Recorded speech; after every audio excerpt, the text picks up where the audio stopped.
never done such a role. The closest I could come to doing such a role was when I was corporate affairs manager for Zambia and Africa for BP. Um, Yes, so that's where you worked with or worked in the same building as Mr. Chilufi, I understand. mhm. Yeah. Yeah. So if you like, uh, I went to university slightly late. So I was in those that I had left in when I was in Form 5, those that were in grade 7 were my classmates at UNZA. So in Oh, a way, wow. I qualified as a mature age student. Yeah. Uh, but by then I was small enough to hide that I was a mature age You student. could get away with it. Yeah. And I was late because in part, I had tried to be a Catholic priest, and Wow. after 5 years of training, I realized I wasn't going to be better than uh, I wasn't going to do better than the men that I were uh, uh, 1,000 times better in every respect than myself, but they hadn't lived up to the priesthood, so or at least the Catholic priesthood. So Mhm. I didn't think I needed to attempt something that I knew I could Yeah. fail. So what initially led you to want to go into priesthood? I What I was the grew up in a motivation? Catholic family. Okay. I went to a Catholic secondary school in Luwoshi, Yeah. and I remember when I finished Form 5, got two acceptance forms, one for the University of Zambia, one for the major seminary. I literally tore the one for UNZA because Really? I thought I had a calling, Yeah. and I went Amazing. to the seminary, Yeah. and 5 years later I thought, would I really be a better celibate than those that I've seen? I'm not Yeah. sure. Have you regretted that decision or you're quite content? I wish I could have been a priest, but not a Oh, celibate really? one, because Ah, very few people are living the life of a celibate. So it's not worth doing when you know you are not going to live up to it. why do you think you wouldn't have lived up to it? The only example I had was some of the priests I knew who Mm, either had children or were rumored to have children, and I looked yes. at them. They were role models, and I Yeah. said, if those guys haven't made it, who do I think I am? What chances do I have? That is fair enough. Now, can I just take you all the way back to the beginning? Where were you born? I want you to give me that rich background, So and yeah, yeah, and I how you ended up in. Obviously, you had links with the Monawasa administration, but I want the gaps that are missing from that period. so I was born of um, Bemba parents from Malole, Mhm, Kasama region, mhm, uh, and my father was a head teacher of primary schools in different mhm. places. So we moved from one place to the next. Yeah. So I lived both in the rural north as well as a little bit on the copper belt, Kalurushi, Chibuluma, um, and then back to the north when Dad went to teach in the northern province in Mporokoso district. Mhm. And that's what allowed me then to go to Lubushi Minor Seminary for my secondary school, which was a very privileged form of secondary school Yes, at the yeah. time. And it was a natural transition, I suppose, from Mhm. the school to seminary. Okay. Yeah, I'm third out of 8 children. And in a way, I benefited from being the third son uh, Hmm. in ranking, because How come? I say benefited because then my mom didn't have girls. In the village, you needed girls to help you around. So Yeah. she then, in a way, brought me up as a girl. And I Ah, remember in the village, people used to laugh because I would be walking in the middle of the village going to draw water, yeah. and girls would laugh and say, "Oh gosh, Oh, he won't marry in this village because he's just a girl." So he demasculined you. You're doing, and in that generation as well, because you can't be that old, but I don't know, anything 30 years backwards, it wouldn't have been the done thing for a man no, to do no, female toys. I am 57, and at Ah, that time, wow. absolutely, it wasn't done. You had to be a girl to clean around the home, to go and Yeah. fetch water from And the which is well. quite fascinating that you come across as a very modern man, especially coming to your name, considering Mhm, where you're coming from. mhm. That's quite fascinating. I I guess my mom had no choice. She used to say, if I have to bring you up as boys and I do all the work, Mm. I'll die very early. She died Oh. early in the end, um, Oh. When but did she pass away? um, um, 20 23 years ago. Ah, and how In old a was way, she? yeah. So if you think about it, she was trying to make do with what she had. But in Yeah, I look back, I must have been very annoyed as a little boy being sent to do all these to things. draw water. But eventually it became normal. And I Hmm. look back and I say, thank you. Yeah. And how old was she? Because you said she died early when she passed away. She was 67 when she died. That is young. Yeah. Hmm. Yeah. Oh, bless her. So then fast forward from your feminine tasks at home. How Uh, did you escape those? then I qualified to go to boarding school, Luboshi. From Mhm, there, the seminary, as opposed to going to the university. mhm. Uh, but because I went as an older person, and when you have been in the seminary for 5 years, Yeah. when you get to university, um, uh, people think you are clever. But no, it was just because I went older. uh, 5 years under seminary training, it is so intense. I knew most of the things that third, fourth year students knew. Oh, wow. So within second year, professor started telling me that if I continued working as they had seen in the first two Mhm. years, they would want me to join the staff development fellowship. No way. Yeah. So Really? yeah, Fantastic. and I was still looking young enough for them not Yeah. to know. No, you still do. So So you could pass as a 30-something year old. That's why I didn't want to go in the 40s. I was like, you're very dangerous kind, very territory. kind. Interesting. But it's slightly backwards again, Mhm. your time in the seminary, because you hear about all these horror stories being in the seminary. Any tales to tell? What was your experience like? Apart from that moment when I was about to be ordained deacon, and I started thinking deeply, do I have what it takes to? I knew I could be. I thought I could be a good priest, but not a good celibate priest. So there was a slight distinction in my Yeah. brain Was there something that particularly happens that made you question your ability to be celibate? because I fell in love with one of the parishioners, but Ah, it was in my mind. It was never out. But I yeah, said, if I'm feeling like that, yeah. is this what leads priests to? Did And you act on that feeling? I asked to leave. At that point, I asked to leave, and I told the girl that I was leaving So, because had I you wanted to started the see. relationship at that point? Sorry? Had you started the relationship at No, that it point? was still very, very much in my brain rather than a shared feeling. Mhm.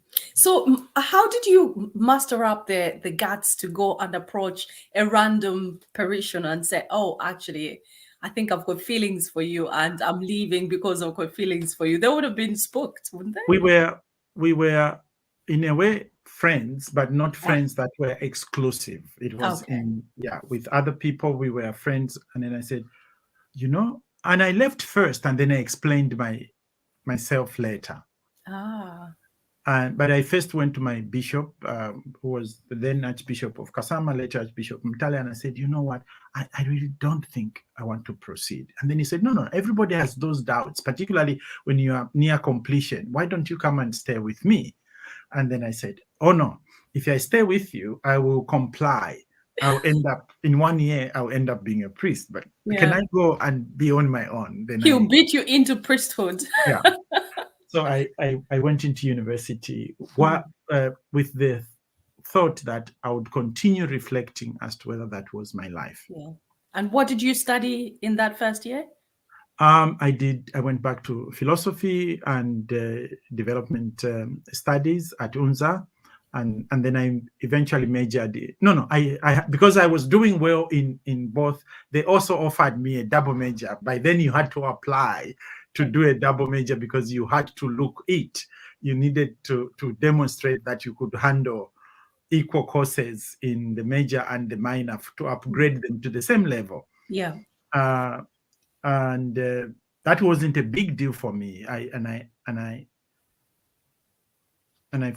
When I finished, then the head of department, then Professor Dillon Malone, said, "Oh, I have a scholarship for you to go to the UK." So that's how I first flew out of Zambia to come to England. It was not even a university scholarship. It was a scholarship he found from some networks he had in Germany.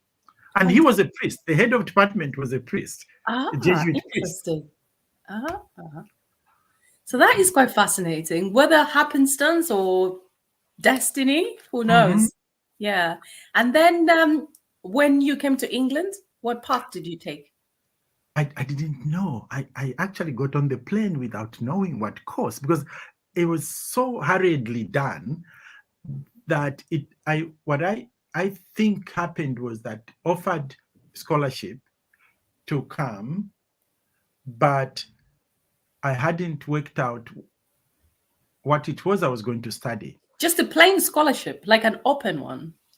It was, now looking back, he found for me a Commonwealth scholarship. And then when I arrived, they said, no, this was conditional. We were giving to someone who wanted to study public affairs. And then I said, what's public affairs? Who even studies public affairs? and then they said, okay, so you will see as you go on. So it actually just meant you did law, public administration, philosophy, and politics. Oh, fantastic. What a fabulous combination. It all works. Absolutely. With hindsight, then you say, yes, I'm glad the accident went that way. From Abapatiri to a politician. Interesting. You couldn't have made that up. And right. So you did that and completed in England. Yes, they went back and went to teach at UNZA. So I taught philosophy for the first year. In the second year, I introduced a new subject, which I am delighted still gets taught at UNZA. But it was my coinage with the support of the British Council. What subject is this? It was business ethics. That's really good. Fantastic. And it started by feeling this subject was needed by business leaders, by government leaders. And then when I wrote the course outline, senior people in the university said, Martin, it takes long for someone to introduce a subject. You are just in your second year of teaching. So and then I thought, okay, while I'm waiting to grow, let me start. So I started with the support of Karisto Chitanthia. Really? I started featuring on ZNBC to talk about business and ethics. Fantastic. And that's where the British Council saw me. And then they said, the then Deputy Director, Jack Peace, called me and said, oh, that's an interesting subject. Why are you not teaching it? And then I said, first of all, even if I have the course outline, they wouldn't permit me because we don't have enough research reading materials. Mm. And then she said, oh, do you mind if we supported you for a month to go to England, go to all Oh, universities you know, that is who amazing. run business ethics, Yeah. learn from what they do, Yes. get all the materials, and we will give you £10,000 to buy the books. By then, 10,000 was Uh, huge amount of money. Even now, 10,000 is a substantial amount. And who did this? Which The deputy, organization? the Jackie Peace, she was the then deputy director of the British Council. Fantastic. Oh, wow. And I spent 1 month traveling from one university to the other in the UK. Which And which particular ones kind of stood out for you in England? I went to Leeds. I went to Bath. I went to Cambridge. I came to Oxford. I went to an organization, Prince Charles's organization, which was actually having business leaders who want to lead ethically. So I stayed with them for some time. Um, they we became very good friends. I became an associate of the Prince of Wales Business Leaders Forum, and I went back to Zambia, arrived with a stack of books, and the university permitted me to start a new course. I had the newest books and journals you Of could course. I imagine. mean, it was brand new. So you had to do the scheme of work, you had to do course outline and lesson Absolutely. plans, the lot assessments. Everything. Now it makes sense why Patrick said I should speak to you, because I'm a lecturer here as well. On the other side, the other thing that I do, and I teach philosophy, ethics, and religion Wow. recently. I know. So he's been saying you need to speak to him. I think you like him. He's way up your street. And I was Wonderful like, for all the right. shared interest. Wonderful. Yeah, that's Yeah. fantastic. So you came back, set up the course at university, and it's still going now. I think they should name something after you, because starting a whole new course at a school, college, later on university, Yeah. And I that had is pretty brilliant epic. students. It was the most joyful. I can imagine. Uh, It's like, as a pedagogue, it's one of those things that anyone dreams of. So that is brilliant. so I teach business ethics for 2 years. Hmm. Then one evening, oh, by the way, when I finished my studies, I went and got married uh, very quickly. Just as a by the way, in between Yeah, all the yeah, business, I arrived and I almost like snuck in for a weekend and got 20 married. 28 days later, I got married. You met within 28 days, you got married. Yeah, when I returned home. Wow. And But you've been married for how long? this is our 27th year. Wow. That is something. But Yeah. so it wasn't the person I had seen in the seminary. It was Now another it gets interesting. Okay. and people ask me, wasn't that crazy? How on earth does a normal man do that? So I was a fourth year student at UNZA. The university Catholic chaplain, the late Father Peter Titland, may he so rest in peace, asked me, we don't have the chairman for the Catholic movement of students. Would you like to be the interim chair while if you don't mind? Out of friendship, I said, okay. And then he said, oh, there is an Africa-wide conference. Would you attend on our behalf? It was happening at UNZA. So without much interest, I went and sat at the back of the conference room. Yeah. And then I saw this person walk upstage to go and open the conference, because they were the national chapter chairperson. It was all young people across Africa. Oh, wonderful. So she goes there, and I don't know why I remarked like that. Then I said, oh gosh, if she wasn't married, I was going to marry her. I had no clue who she was, just that she walked there and looked. Or were you just maybe ready to marry at the time? You were desperate to marry. Do I'm you not think? so, it wasn't even a thing for me, but a line like that crossed my mind, and then I Yeah. dismissed it. In the evening, um, we I was meeting friends to go out, and I was in the conference center. And then I decided, oh, let me look at the list of participants. And then as I was looking, then I saw her name, and then it was prefixed MISS. So, oh gosh, she's not married. You're So, like, yes, get in. so I abandoned my friends, and then I went looking for You where I should. weren't wasting time, were you? Yeah. So I arrived on at where the room indicated. Then I knocked, and then I said, she opened the door with Mhm. a little bit of trepidation, just Mhm. enough to see the other person. Says, yes, can I help you? I said, I would really like to speak to you. And then she said, can it wait? And then I said, yeah, but I would rather tell you.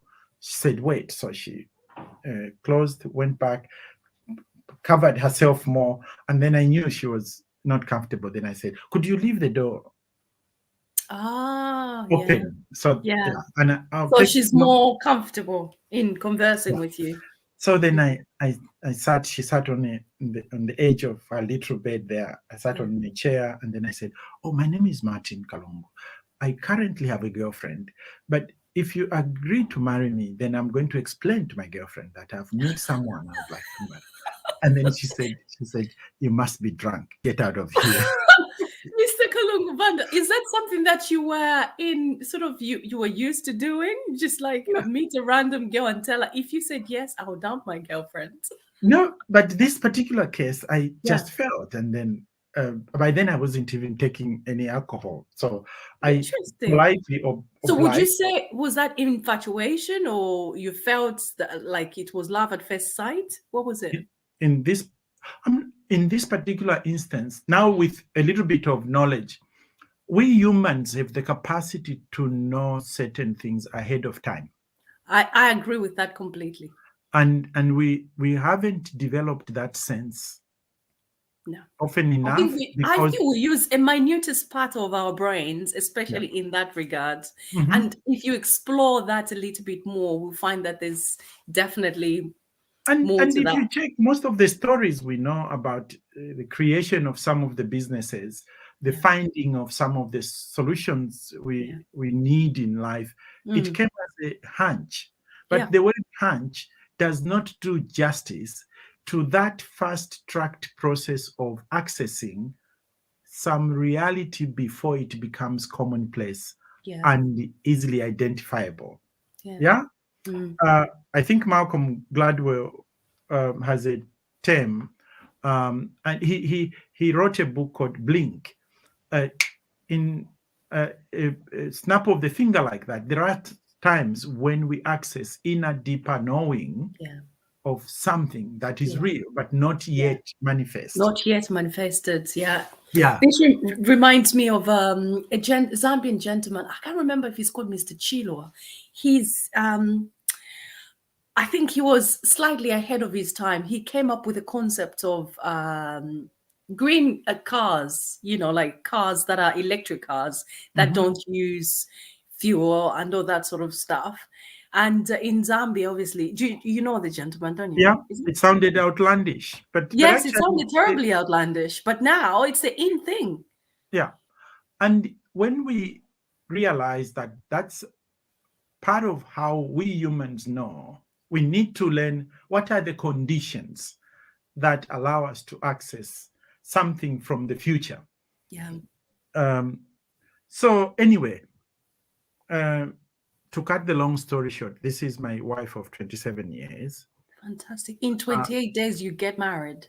yeah, when I Did no, you, when I did your no, no, we were friends before I left for studies. okay. We remained therefore in courtship, Hmm. and then when I went back, I got married. We have two children, 24, soon to be 25, and Hmm. 19. And Okay. by the way, my 19-year-old son just wrote this book. Oh, inspired. Is it on Amazon? It is. What's his name? Neo, Neo. Neo. Mm-hmm. And he's Kalungu-Banda as well. Mm-hmm. Fantastic. He's 19.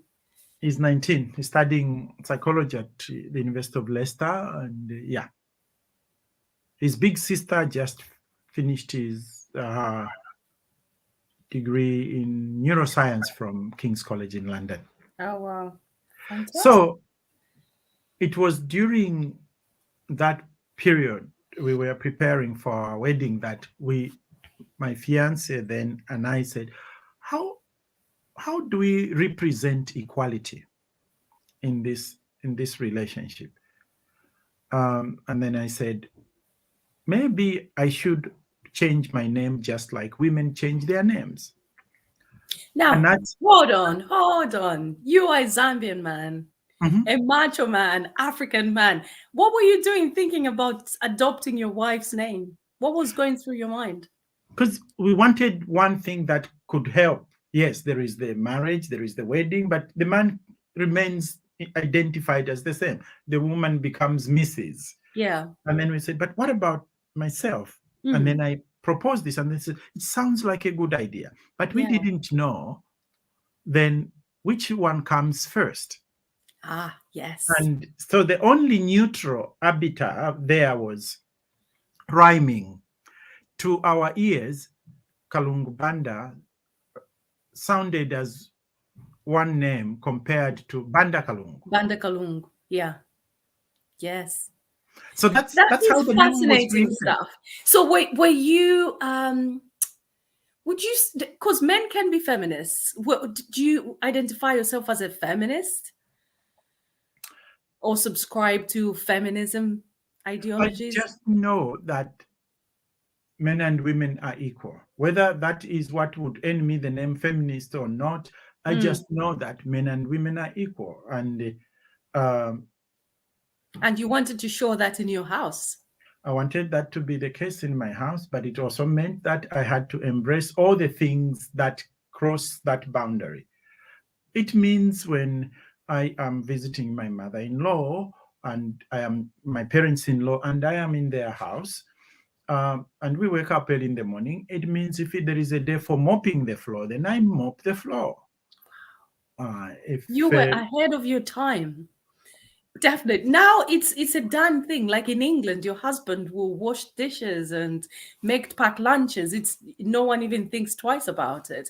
But those days, that is quite fascinating. Quite fascinating. But my mother-in-law once said to me, when they came to live with us, she could tolerate me serving her food, cooking for her, and But so it's like a taboo, wasn't it? Yeah. When she went back and we visited, and then I woke up early in the morning and I was mopping the floor, and then she stood there and says, "Father Tumbololwa, men here don't clean like that."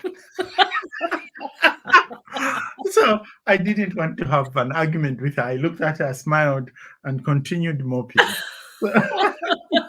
Now, taking you slightly further back to your mom, may her soul rest in peace. Do you think that prepared you for this kind of life or attitude towards equality that you have subscribed to now? Absolutely. Yeah. Absolutely. So she did a stupendous job and raising for the fact that she never stepped foot in school. Absolutely this is where amazing. Yeah, this is where we tap into knowledge. Obviously, you are a very educated man and your family is, but you can acquire knowledge in different forms, not just like the tradition, the sort of classroom-based knowledge, so to speak. Yeah. That is interesting. Right. So past you getting married, now let's dive slightly into politics. How did you find yourself into politics? I don't think I ever got into politics, Linda. You are a chief of staff. You are in the middle of I worked with politicians, but you never thought you were a politician per se. I went in from an administrative point of view.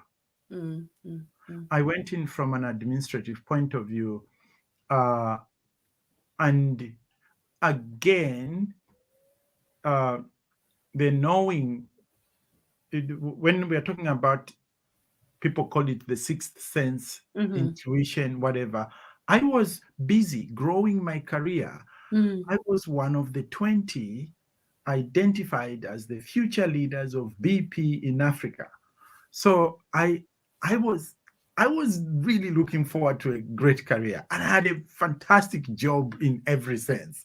You sound Uh, like you kind of regret. There's a sense of regret in there. There's a slight tone of regret. Maybe there is a ton of regret, but it was how life shifts in a way we don't plan. Mm. Because in that period when we were on a training program, after 1 year, I found Mm-hmm. myself more and more thinking about home rather than growing the empire Mm. of BP. I One morning I arrived and I called a friend. By then, emails and internet weren't where we are. I called a friend and I said, "Could you get me a number to State House? I want to speak to the president." And then he said, "Oh, Martin, what have you been smoking?" Yeah, what led you to thinking like that? And and and like all good friends are, after some time he gave me the Yeah. number and I phoned. And after a series of hold on, music, hold on, I actually spoke to the president, And the president then was? Mwanawasa. Yes. Mhm. And that's how he invited me to go and see him. And what did you say? You're skipping very quickly. Hold on a minute. You pick the phone up. Hi, Mr. President. This is Martin. I just wanted to say hello. Mwashmukashana omutende mwana. No, He was Lamba. no, What did you bec- say? because I was learning about and being prepared for the leadership within BP. Ah, But I found these lessons applicable to anyone, and I wanted to share with the president. oh wow. And I Yeah. said, first, when he answered, because I became annoyed when I kept waiting. So I mean, you were waiting for you can't just expect to be ushered in no, straight no, away. A but little bit of patience.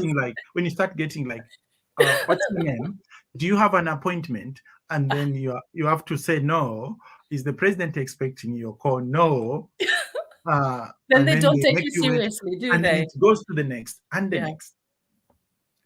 I wouldn't say that I've experienced that, Mr. Kalungu-Banda, because I've never spoken once face to Yeah, face, but I've never had the privilege to call the president. So I'll take your word for it.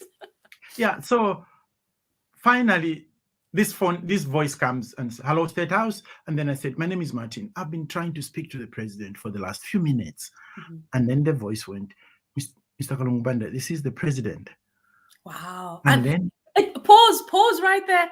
At that point, this is the president. I mean, you don't get to speak to the president every day. What was going through your mind? How were you feeling? I forgot what Composed or a bit? I had called. and and and when I recovered, then I completely said the wrong thing. It was Wow. true, but it was never to be said. Then I said, "I'm really sorry, sir. I didn't vote for you in the last election." Well, that's a good way to start, not? and he laughed. Then he said, at least you are honest about your vote. Now tell me, why did you want to speak to me? And then I said to him, "Your Excellency, I have been for the last 1 year learning about leadership, and I would really like to share with you some of these learnings." And then he said, "Mr. Kalungu-Banda, this is Wednesday. How about 14 hours on Friday?" Hmm. Wow. Those days the phones were not like this. They had, With yeah, a little and code. it was in the office. So I actually don't remember saying bye to him. You I were just put the, overwhelmed. I Put put it the phone back. down, and my hand was shaking, and I stood up and I went to the company president, Yeah. and I said, I need to go back home. Because you were in South Africa at this point. I was in Cape Town. Yeah. It's like, I've got to go. I'll come back. I don't know when. I've got an Yeah. appointment.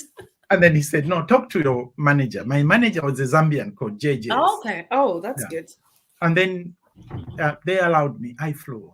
Anyway, to cut the long story short, I Yeah. had a meeting with the The, president. the first meeting, I want to know the intricacies of the first meeting. You arrive at State House. I presume you met at State House. They didn't. Yeah. First of all, when I'm talking, I just wanted to go back that thing which. Okay, I'll go back to that. But I arrived at the gate. They didn't have my name.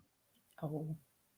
And then I said, guys, I'm not dreaming. I genuinely spoke to the president. And then this person said, Maybe they thought Mr. that I think Mr. boys are a Kalungu-Banda, lot of you. yeah, Mr. Kalungu-Banda, do you genuinely think it's possible that the president has a meeting with a stranger and we haven't done any security check on them? Oh, yes. I said, sir, I hear you, Yeah. but I'm also not lying. And then he looked at me and said, in case it's one of those moments when systems don't work, Yeah. promise me I will walk with you to check the inner desk. Mhm. If your name is not there, promise me you are not going to resist to come out. I promised, walked there, they checked, and my name was not there. Oh, thank goodness for that. And he was about to usher me when the president was coming from another corridor, and he looked at me and said, you must be Mr. Kalungu-Banda. I said, yes, sir. Wow. I said, come. And that was my chance to leave. And that was you feeling quite important. Look, I told you I had an appointment with this man. No, but I did the drama of not meeting him was much more on my forehead than meeting the president. Anyway, we went there and we sat down. To be honest, the 30 minutes I spent with him, I said things, and characteristically, he was holding his pink pad and red pen. Who writes on a pink pad with red pen? But that was what he would do. And he wrote some things down, and as I was sharing, and then he said to me, Mr. Kalungu-Banda, would you obviously these are exciting things you are sharing here, but you don't expect me to learn these things at once, do you? Any chance you are free tomorrow, we have dinner together, then I can learn more. And then I said, sir, I just came for this, so yes, I am free. Yeah. So this time then I politely said, Your Excellency, could you just tell the secretary to let the people at the gate that I'll be coming so that they don't give me any hassle. anyway, So what did you talk about? What did you share with him at the time? Maybe just a couple of things that you could remember. What I remember was for the second meeting. The first one was, I think I was too excited. I was just saying things, but he somehow found them important. Yeah. But I remember the second one. Okay. When I went for dinner. Where did you have the dinner? At Inkwazi, the private home of the president. And what was served? Again, my suspicion, my memory is faded. I remember there must have been some fish, there must have been some beef. Like traditional Zambian dinner or fiatsu? Absolutely, because now I can say that because later on when I went to work for him, that's what, whenever he invited me for dinner, it was very, very traditional. And oh, good. Yeah. Yeah. So I was, coincidentally, this president is talking about servant leadership. By then I was because BP was trying to evolve a servant leadership model. And I shared with the president about how the servant leadership model works. Yeah. And he said, that's really, really interesting. And I'm cutting corners here. So when I next looked at my watch, it was midnight. I had arrived at the president's home at 7:15 p.m. Really? Absolutely. And then I said, sir, I need to leave you time to rest. Yeah. And then he said, Mr. Kalungu-Banda, would you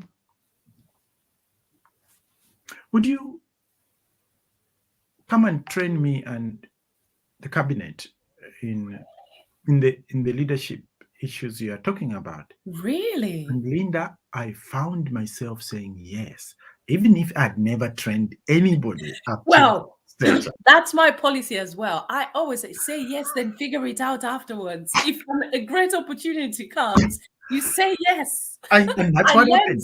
I learned that from one of Richard Branson's books. He was like, I never knew how to do anything, but an opportunity came. I always said yes. Then I'll spend the rest of the night figuring out how to do it. Good for you. That's what happened. I flew back, went to work. I worked another year in Cape Town. Mhm. And then I changed jobs. And when I was working for Oxfam, in Oxfam House, the telephone receptionist called and said, Martin, there is someone pretending to be president. Do you want to take the call? and I took the call, and Was it a British person who told you this? yeah. They probably thought it was the king of Zamunda, someone Yeah. pretending to be that kind of scenario. Anyway, and then there was the senior private secretary to the president online said, Mr. Kalungu-Banda, hold on for the president. And then So real. and then the president said, you didn't tell me you had moved from Cape Town. And at that time, you had not conducted the training yet, I presume. No, 1 year You plus. just disappeared. No, because he didn't call me back. I thought You don't leave the president in the lurch. You call him and say, the president was supposed to now say, this is how you follow up. So, wow. and then he said, you Then didn't he tell me. follows you. He didn't tell me. And I said, yes, I changed jobs. And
Mr. Kalungu-Banda.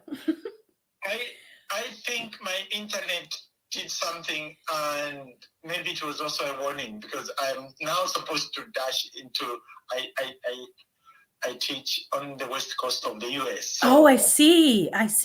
Okay, I think I've gathered quite a bit. And when would be good to set up like the actual interview?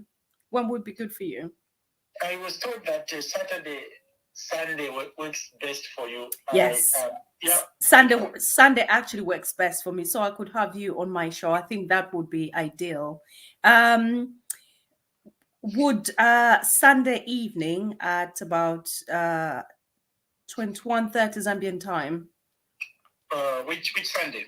This Sunday, coming Sunday. This Sunday will be the 6th. That will be the 6th. So that will be 19 hours for us. Yes. Would that work? Okay. Yeah. Okay. So I will advertise this one. It will be tricky to get out of it unless you are in a coffin.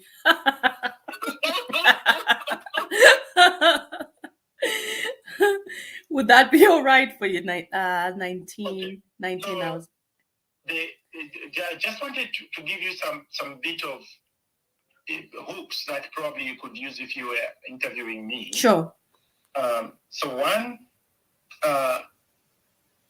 so when President Wanawasa invited me to go and help him to set up the position of Chief of Staff, in the end, I wasn't called Chief of Staff because that would have taken a long process for bringing that in. But he could use his position to create a new job. Yeah. So he created a position called Special Consultant to the President. And I had the job description of a Chief of Staff. Okay.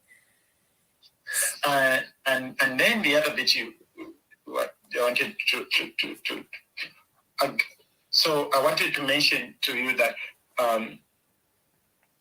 that principle you talked about to say yes, and then things. If you have to listen from within. If everything within you screams yes, it's probably yes. Yeah. So for example, when I said yes, and then eventually the president gave me that role, at the same time, my former boss in Oxfam had gone to work with Prime Minister Tony Blair. Oh, right. Yeah. So now, at the time I was leaving to go to Zambia to do this work, it means that I had access. I would, when I came to see my family, which remained here, then I would be invited to go to number 10 Downing Street, and then I would learn how they are working with the Prime Minister. Fantastic. Did that happen? Absolutely. Oh, wow.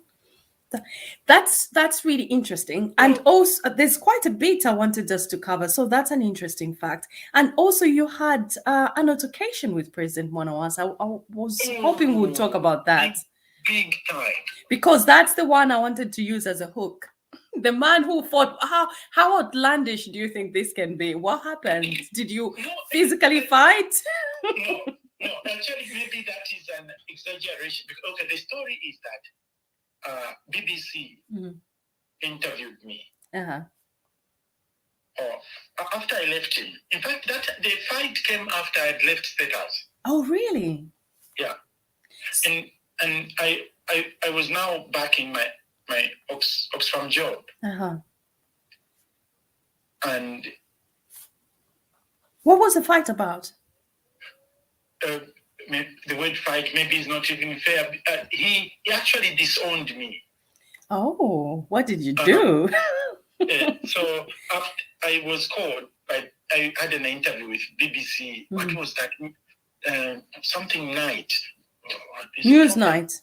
News night, yeah.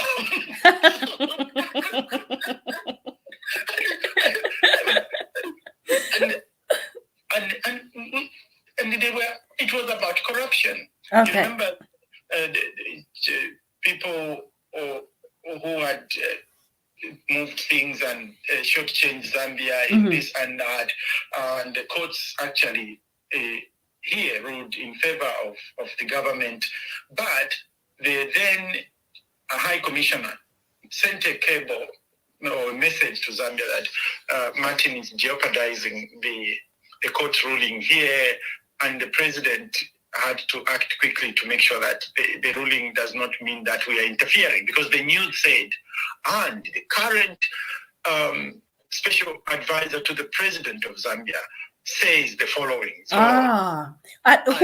who told President Wanawasa this? The then High Commissioner of Zambia. What was his name? Oh, I hope we can spare his name. Oh, okay. All right. Mr. Come on. Who was the then? I'll search for you and give you the name. Okay, but these are historical facts. So they should be already written down. So it's not really. Yeah. But if you prefer to save his name, I'll respect that. If you mention his name or not, it doesn't really matter. I've written about it in my third book. Ah, okay. Yeah. So if you search my three books, you and by the way, that's another line of inquiry. My first book was on Nelson Mandela, and again I learned immensely out of that. When we wrote the draft, the publisher in South Africa said, Martin, I know we are not in the business of censorship, but he is such a big name. We have to let him see this before it comes out. Yeah. So was it like an authorized biography or autobiography? No, it was just a series of stories. You can okay. See it on Amazon. Okay, I will do. I picked stories that really made him distinct as a leader. Okay. And how he did things uniquely. So then they replied, or Mr. Mandela replied, "Thank you for the courtesy, but we are not in the business of controlling what people say about us. It's their views, and we look forward to reading the book. That's all." That's good. That's good. And, I mean, that's real statesmanship. Absolutely. I like that. So you wrote that book, and then the third book is the one that you talk about. I wrote a book called when Manawasa died. Then I wrote a book called "It's How We End That Matters." Leadership lessons from an African president. I was just reflecting on my experience of meeting and working with him, Manawasa. Yeah. It's how we end that matters. Okay. Now, the name was Mr. Chibwa. Oh, Mr. Chibwa. Okay, lovely. Now, I'm interested in the intricacies of the quote-unquote fight, the fallout. So then you were purported to be jeopardizing... The case in which Zambia was litigating against those who had defrauded the government. And I was talking, I could even find, if I find somehow how the whole story changed from what I had shared on BBC. I will send you some on WhatsApp if I can find any. Okay, that'll be lovely. And then... I think the advice was to the president, you need to distance yourself from Martin. And then the president wrote, and it was Frontline. Oh, really? Front cover in Zambian newspapers. Front cover newspaper. Martin Kalungu-Banda is not my advisor. Interesting. So anyway, I